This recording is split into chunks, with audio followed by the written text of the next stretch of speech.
चुकत नाहीत, कारण काही काम चुकारले तर असे असतात बघा.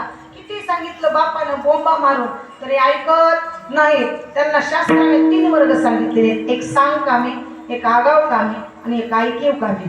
सांगितलं तितकंच करायचं. बाजारामध्ये गेला आणि वडिलांनी सांगितलं, बाळा अरे बाजारात चाललास ना, ठीक आहे, हे पैसे घे आणि मेडिकल वरती जा, तुझे बाबा आजारी आहेत त्यांच्याकरिता तू औषध घेऊन ये. आता बाळा एवढा हुशार होता, त्याने मेडिकल वरती गेल्याच्या नंतर औषध घेतलं. पण औषध घेतल्याच्या नंतर त्याच्या डोक्यात पुढचे विचार आले. म्हणला म्हातारा आजारी आहे, जर जिवंत असेल तर त्याला औषध द्यावं, आणि गेलं असल्याच्या नंतर येरझारच नको. कपड्याच्या दुकानात गेला, 2.5 मीटर कपडा घेतला आणि परत आला.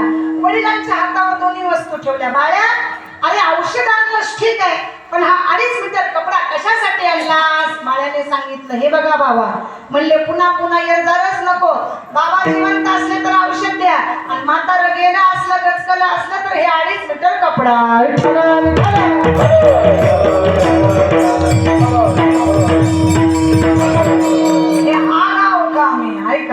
म्हणजे जे वाचवीपेक्षा जास्त काम करणारे. आता ऐकीव कामे कोणते महाराज? सासूबाईनं सांगितलं सुनबाईला, सुनबाई म्हणले अगं गॅसवरती दूध ठेवलेले, आई मांजर येईल आणि दूध पिऊन घेईल. आता सुनबाईच्या समोर घरात कुत्री गेली. सुनबाईच्या समोर घरात कुत्री गेली.